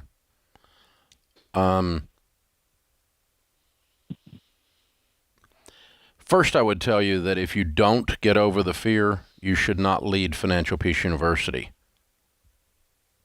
because you're telling, we're telling people to quit using credit cards, and you leading the class are still using them as hypocritical. So that's not good for you. It's not good for the people in the class. So if you can't deal with this issue, I understand. I'm not going to be mad at you, but it's inconsistent for when the cornerstone of the class is to get rid of all debt so that you can become wealthy. So let's set that on the table first. Secondly, absolutely, I understand. Yeah. Secondly, I carry debit cards, and I have used them literally all over the world. I don't own a single credit card. And I have had fraudulent transactions. I've had lots of scares, lots of shutdowns, lots of reverse charges. I have never had a bank hold money on me. And I'm probably, my point is, I'm probably more exposed to fraud than the average person, because I travel so much and I do so many different kinds of transactions. And we run all of Ramsey Solutions, a $300 million company, with debit cards. The company doesn't have any credit cards. And so, I've got like several hundred people that work on the team that carry a Ramsey debit card. So we've got massive exposure to what you're talking about. And our practical experience is, it is so rare that something takes more than 24 or 48 hours to get refunded, that it's, it's there. Now, if you're buying something for an amount of money that, if that amount of money doesn't get returned to you in 48 hours, destroys your life, that says you shouldn't be buying something like that, mathematically. And so there's another level of lack of wisdom that's involved in some of those stories that you find in the deep, dark recesses of the internet, in your research that you've done. But the practical fact is, we see so little misbehavior by banks or stress put on people by this, that the offset of, now I will tell you this, the people that use credit cards and pay them off every month, 78% don't pay them off every month. So someone's lying about paying them off every month, because when you talk to people, they all say they pay them off every month, and nobody does, hardly. And so, the number of people that fall into the trap of getting screwed over by the use of credit cards versus fall into the trap of having their life considerably offset by a delayed refund in the rare event of a fraudulent transaction that actually does cost you money, and how long does it take to get back in your account, is the numbers don't even it's a bazillion times more on credit cards. The lives are destroyed and messed up than they are by somebody not getting a fraud refund on a debit card. And so the trade-off is not even close. There is a reality that can happen, and it does happen on occasion, but it is not a frequent thing. I'm giving you a set example that I literally have hundreds of debit cards. Yeah, I think the data will show you, Kyle, and I think you've done enough research to know that the numbers would tell you that it's an irritation, this fear that you have, not a devastation. And there's two things you could do. You asked, what could you do? If you don't have identity theft of Xander Insurance, Stacy and I have that. Everybody at Ramsey Solutions does. Identity theft protection is going to help you there and protect you. And then I will tell you, I'm not going to endorse any bank, but our personal bank, they're so good with their security that sometimes if Stacey and I are out of state and we forget to tell them we're going somewhere, we just go to dinner and it'll send me a text. Your card was just charged. Your debit card was charged at this restaurant. Are you there? Are you in Cabo? Is it you? Yes, I am. As a matter of fact, it happened. And so I think you've created a boogeyman that really doesn't exist, lurking around every corner. Does it happen? Yes. Is it devastating the financially? number of times that it is an actual serious financial problem to a family versus the number of times a credit card is an actual serious financial problem to a credit card is 0.1%. These they don't even line up. They're not even close. They're not even in the same stratosphere of the damage one does versus the damage another does. Yeah. Not even close. And so the trade-off is just not worth it on this one issue because debit cards have a 100% fraud protection. That's correct. If it is fraud, the bank has to refund it. That is Visa's policy. It is MasterCard's policy. It is in there. It's a zero liability policy. You can read it in their own stuff. And so the people that say, and he's not saying this, but the people that say, well, credit cards have fraud protection, debit cards don't. That's not true. It's just not true. He's not saying that, by the way, but to his credit. But so for those of you out there, your debit card has the exact same fraud protection your credit card has. What he's referring to is if you went online and bought something with your debit card, and it was if someone stole your identity and used your account, or they picked up your card number off a false reader or something on one of these rip-off ATM machine things, and they take your card and they go buy something with it, and it shows up in your account, and it's $200. $200 does come out of your account, out of your checking account, and then you report the fraud, and the bank has to put it back. And the number of times that causes disaster on a family is almost zero because A, banks put it back really, really fast, and B, you shouldn't be using any financial transaction that if it goes sideways destroys your life. That's correct. Period. Now, I'll tell you what does happen, and then people use this to whine about this as a rationalization for using their credit cards. And this is not Kyle, but I hear it all the time for people that are, we keep my credit card and we keep one open because when I travel, they put a hold. So when you check into a hotel, all right, the one we were staying in the other night, I didn't use my card because we were doing a corporate thing. We're out there and his account was set up with Omni. But if I go check into an Omni or whatever by myself with Sharon and me, they'll put a hold on your account for the amount. So $400 a night, $300 a night, $200, whatever it is, right? They're going to put a hold on that, and it might be a day or two before it comes off. But listen, if you can't afford a $200 or $300 or $400 hold on your account, then you can't afford to stay in that hotel. You should be at home working. That's, these are the things you need to think about. But they're like, well, they took that $200 down. It took 3 days. It took 8 days for Omni took the hold off of it. Well, that sometimes does happen. Yeah. But you don't need to be doing stuff that you can't afford. That's the other thing. So, yeah. It's up to you, Kyle. You get to decide, man. But the trade-off for me is obvious. It's a minor irritation versus the damage that credit cards have done to American families for decades. This is The Ramsey Show.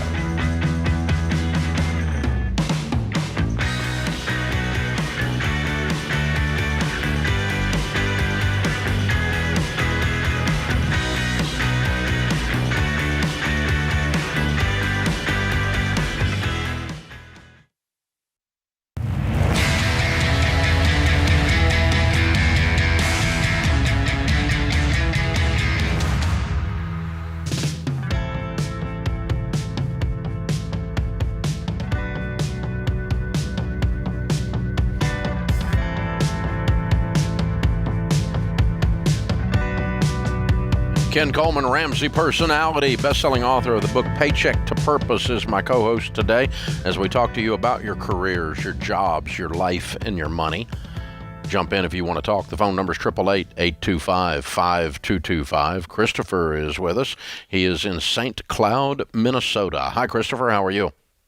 I'm doing pretty good. Say, I'll just start with my question first. Considering my situation, should I buy a house? Now, with that being said, my current situation, I'm currently a nurse, new nurse that I graduated with my associate's degree this past spring. But I'm also a student finishing my RN to BSN, and I'm also a landlord. And so I'm kind of like, with all these things at play, working part-time, and in my situation, should I buy a house? And I know that's on a whole ton of information. But, that's okay. I got you. So you're how old? I'm 22. And you make how much money? Gross right now, being part-time, it's about $3,600. Okay. So you're finishing up school right now? Correct. Yep. I'm doing the RN, the BSN. So I'm currently a registered nurse. But it's a wonderful career path. Now, I would concentrate on that. I don't want you to get distracted. I want you to finish school. Sure. So do that. How are you a landlord? Well, I bought a house with my brother in 2018, and we've rented it out ever since. And it's all paid for. So you were 18 years old? Correct. We bought it for, a little background, I used to do construction before nursing. And so we bought a house that was like $31,000, fixed it up, and then rented it out. And what would it sell for? Probably right now 110 in being in that location. Okay. If you didn't own it, would you buy it right now? No, probably not. Why don't y'all sell it? Because we're renting it right now, I guess. It's a single family? Yeah, single family home. So when's the lease up? It would be, I think, in December, if I remember correctly. Okay. I would consider putting that house on the market after the first year and getting rid of it. Here's the thing. I don't think that house, although it was a neat experiment for you and experience to do that at 18 years old, I don't think that house is the secret sauce to your future. Nor is home ownership at 22 the secret sauce to your future. I think the secret sauce to your future is you finishing this nursing path that you are on. You are going to have tremendous opportunity to make a lot of money and stay steadily employed the rest of your life as long as you want to be a nurse. I mean, this is an incredible field. There's such a shortage, and Ken, the upside's really strong. There's a lot of upside for you as a nurse, even if you want to go beyond that after a while. And I would agree with Dave here. The houses are still going to be there. You're 22. You've got this investment property that you could absolutely sell, take your portion of the profit, and that becomes a part of your down payment. But I wouldn't be in any kind of rush. I'd get through school. Let's get in nursing. Let's get settled. Let's get our sights on where we want to go within nursing, what that mountaintop looks like. The houses will be there. Sometimes, Christopher, people miss achieving a major goal in their life, not because the goal was hard, but because they got distracted and added too many other things on their plate. And that and home ownership and landlording and all that other crap while you're just trying to get through school, I'm trying to clean up your plate and just say focus on what really matters, what the real goal is, and these other things could just be devilish distractions. Evan is with us in Albany, New York. Hi, Evan. How are you? Hey, guys. How you doing? Better than we deserve, sir. How can we help? Yeah, so me and my dad, well, he owns a business. I've been only working here for 2 years now, but he's been relapsing over the past year. Relapsing. Relapsing. Sorry. Yep. In what way? I mean, in a drinking problem way. And okay, so he's an alcoholic, and he's back in the bottle while trying to run the business. Yep. Wow. I'm sorry. What's the business? Say again, sorry? What is the business? Yeah, it's a pest control business. Pest control? And how old are you? I'm 20. And how many employees does he have? Almost 40. And you're 20. How long has your dad been drinking?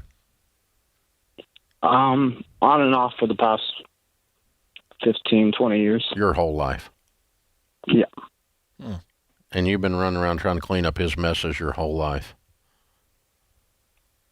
I'm sorry. Yeah. I'm sorry. That's hard. So what's your question, Evan? I'm just, well, the bottom line is pretty much like, how do I get him back to work? He's kind of bedridden right now. Yeah. Your mom gone? Divorce. Yeah. No kidding. Not shocking. Okay. Has he put you in a leadership position, or are you just one of the employees who happens to be his son? What kind of responsibility do you have for the business? I do have some responsibility there. I'm one of the managers, helping out with budget and advertising and billing, but we have like 5 other managers who, thank God, know what they're doing and are very good. Okay, so the business is doing well despite his absence.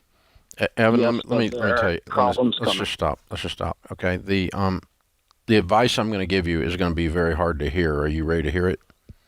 Yep. Okay.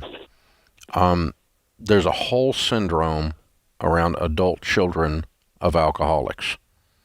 You can look it up and start reading about the symptoms of an adult child that grew up in an alcoholic home. And one of the things that we see folks that grow up like you've grown up is you've seen so much pain and there's so much disaster in the wake of all the alcoholism that you feel like your job is always to clean up the messes. And that's a standard reaction to this situation. If you were my little brother, if you were my nephew, if you and I could sit down together and have a cup of coffee, I could put my arm around you and give you a hug, I would right now, and I would tell you that it's time for you to stop saving your father. Mm-hmm.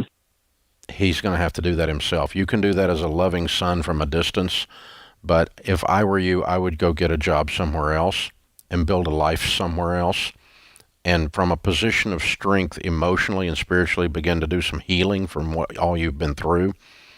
And from that position of strength, maybe you can give your dad a little bit of aid with his alcoholism. But it is not your job, Evan, at 20 years old, to save your dad from the mess that he has made for the last 15 years, and that includes his screwed up business life. You don't have, that's not your job. I want to set you free from that assignment. It is not your assignment. Run, please run, for your sake. You know, I don't know if you'll do that or not. I don't know if you can hear me say this or not. But you need to be free of this. And it doesn't mean you never speak to your dad again. It doesn't mean you're mean to your dad. It doesn't mean you're unkind to him or that you yell at him because he's destroyed everything with his drinking. I'm not telling you to do any of that. I'm just saying you have to have some separation and go get some healing on your own. Because, dude, what you have lived through as a child is wounding. It's, and you know, and one of the biggest symptoms is that adult children of alcoholics have to have everything perfect. Have to have everything perfect because their job was to keep up appearances because dad's laying in bed drunk. And so my job is to go down there and run the business as if he's not. And it's a form of denial, and it comes out specifically in this. And I'm not a psychologist, Dr. John Deloney. You might want to talk to him. I'll put you on hold. Kelly will set up time to talk to him on the air if you want. He'll tell you the same thing I'm telling you, though. You've got to have some separation from this situation in order to be of assistance to your dad. And it is not your job, young man, to fix all this. Be free. It's not your job to fix this. You didn't break it. It is not your duty to fix it. And you're not a bad son by walking away from this. The best thing you can do for you and for your dad is to walk away from this. And then you can give him aid as a loving son from a little more distance in a position of healing. Please go work somewhere else. This is The Ramsey Show.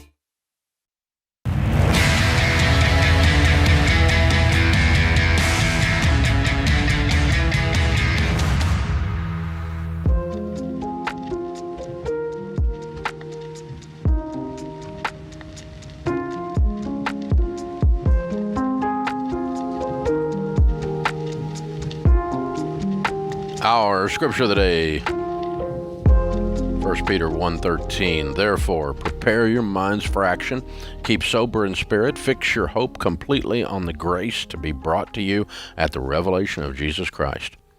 Mark Spitz said, if you fail to prepare, you have prepared to fail. That's a name I haven't heard in a while. Yeah. Mark Spitz. Olympic swimmer? Yes. Is that right? Big time. Okay. Wow, that was challenging me there. Multiple gold medals. Before there was Michael Phelps. Yeah. He was the guy. All right. He was the guy. Wow. That's a long time ago, though. Open phones at 888-825-5225. Kay is in Raleigh, North Carolina. Hi, Kay. Welcome to the Ramsey Show. Hi, thanks, Dave. Going along with the theme here today, I think, of car questions. We have gotten ourselves into quite a bit of credit card debt over the past year. And I'm wondering, we are doing a plan right now, and we're very gazelle intense, and we have a lot of stuff that we're selling. My husband's income is getting ready to go up in December, and he's also getting ready to get quite a few bonuses in the next couple of months. And I'm wondering if we could wait for some of that stuff to happen and continue to be gazelle intense before we think about selling one of our cars, or if we should just do it now and then, whenever that extra money comes in, I guess it's just extra money. Okay, why are you selling the car? To pay off the credit card debt. Oh, I see. Okay. So what is the car's worth? What are they worth? We have a classic sports car that's paid off that probably right now is worth about $30,000. Mm-hmm. My car. And he drives that? Paid off. He actually, yes, quite a bit. I mean, he doesn't. It's not a daily driver. Oh, so it's a third car. It's a third car. It's a third car. Yeah. Okay, so you have a $30,000 third car, and the second car is what? What do you owe on it? The second car. What is it worth? It's worth probably right now about $35,000 to $40,000, and it's paid off. Okay, and what's the next car? The next car is, we do have a loan on that for $30,000, and it's probably worth right now about $40,000. Okay, and so it sounds like you have $110,000 worth of vehicles. Yes. And what is your household income? It's about $160,000, and by the end of the year, it should be about $200,000. Okay. Well, I mean, the rule of thumb that we use is to not have too much tied up in things that are going down in value. And our definition of that is when you have more than 50% of your household income tied up in things with wheels and motors, then you've got too much tied up in things that are going down in value. It makes it mathematically hard to get ahead. You guys are car poor, for sure. Now, if you got $110,000 worth of cars or $100,000 worth of cars and you make $200,000, you're right on the bubble on that, okay? So, no, I would not sell those cars based on that formula. The other formula we look at is, can you be debt-free except the house if you keep all of these things in 24 months?